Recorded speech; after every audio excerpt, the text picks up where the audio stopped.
ഒരു നാട് മുഴുവൻ തങ്ങളുടെ കൈകളിലാണെന്ന് വിശ്വസിപ്പിച്ച് അവിടെ അടക്കി വാഴുന്ന മയക്കുമരുന്ന് മാഫിയ. ആ ലഹരി സംഘത്തിനെതിരെ വാർത്ത റിപ്പോർട്ട് ചെയ്താൽ എന്തു സംഭവിക്കും? പ്രതികാരം കൊന്നു തീർക്കുമെന്നതാണ് സത്യം. മെക്സിക്കോയിൽ 60-കാരനായ മാധ്യമപ്രവർത്തകന്റെ മരണം അല്ല, കൊലപാതകം. ആ കൊടിയ ക്രൂരതയുടെ പിന്നാമ്പുറങ്ങളിലേക്ക് കാണാം ക്രൈം സ്റ്റോറി. മയക്കുമരുന്ന് സംഘങ്ങൾക്കെതിരായി തുടർച്ചയായി വാർത്തകൾ നൽകിയതിന് ഒരു മാധ്യമ പ്രവർത്തകന് നഷ്ടമായത് സ്വന്തം ജീവനാണ്. സംഭവം നടന്നത് മെക്സിക്കോയിൽ. വാർത്തകൾ പുറത്തു വന്നതിനു പിന്നാലെ ലോകം ആവർത്തിച്ച് ചോദിക്കുന്നത് ഒരൊറ്റ ചോദ്യമാണ്: എന്തിനു വേണ്ടിയായിരുന്നു ആ നിഷ്ഠൂര കൊലപാതകം?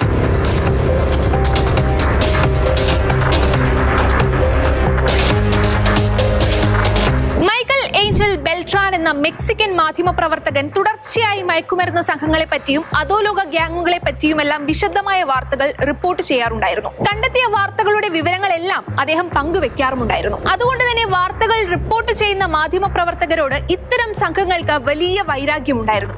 ഒക്ടോബർ 22-ന് ബെൽട്രാൻ പങ്കുവച്ച അവസാന പോസ്റ്റിൽ മെക്സിക്കോയിലെ ഡുറാൻഗോയിൽ പ്രവർത്തിക്കുന്ന സിനോലിയ ആൻഡ് ജെലിസ്കിയോ നിവ്യോ ജനറേഷൻ സംഘടനകളുടെ എതിരാളികളായ കുബ്രൈ സെർബിയ സംഘത്തിലെ ഒരു നേതാവിനെ പോലീസ് സാഹസികമായി പിടികൂടുകയും അറസ്റ്റ് ചെയ്യുകയും ചെയ്ത വാർത്ത റിപ്പോർട്ട് ചെയ്തിരുന്നു. ഇത്തരം സംഘങ്ങൾ അടക്കി വാഴുന്ന മെക്സിക്കോയിലെ ഡുറാൻഗോയിൽ അക്രമം കൂടുതൽ പൊട്ടിപ്പുറപ്പെടാൻ സാധ്യതയുണ്ടെന്നും ഇത് തള്ളിക്കളയരുതെന്നും ഇത്തരം സംഘങ്ങൾക്കെതിരെ ജാഗ്രത വേണമെന്നും അദ്ദേഹം പങ്കുവച്ചു. ഇതിൽ രോക്ഷാകുലരായാണ് സംഘത്തിലെ ചിലർ അദ്ദേഹത്തിന്റെ ജീവനെടുത്തത്. ഡുറാൻഗോയുടെ സമീപത്തുള്ള മസറ്റ്ലാനെ ഹൈവേക്കടുത്താണ് 60-കാരനായ മാധ്യമ പ്രവർത്തകന്റെ മൃതദേഹം പുതപ്പിൽ പൊതിഞ്ഞ നിലയിൽ കണ്ടെത്തിയത്. മൃതദേഹത്തോടൊപ്പം കൊലയാളികൾ ഒരു കുറിപ്പും വെച്ചിരുന്നു: ഡുറാൻഗോയിലെ ജനങ്ങൾക്കെതിരായ തെറ്റായ ആരോപണങ്ങൾ പ്രചരിപ്പിച്ചതിന് ഇതാ ഞങ്ങളുടെ സമ്മാനമെന്ന്.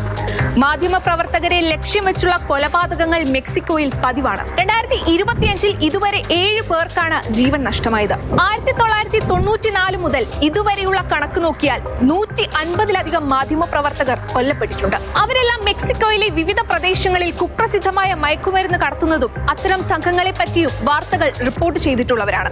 ജീവൻ പണയം വെച്ച് അത്തരം അപകടകരമായ തൊഴിൽ സാഹചര്യങ്ങളിലൂടെ കടന്നുപോയി സത്യങ്ങൾ പുറത്തു കൊണ്ടുവരാൻ ശ്രമിക്കുന്നവരെ ഇല്ലാതാക്കാൻ തുടങ്ങിയിട്ട് നാളുകൾ ഏറെയായി. പക്ഷേ അതിന് ഇനിയും ഒരു പ്രതിവിധിയായിട്ടില്ല എന്നതാണ് യാഥാർത്ഥ്യം.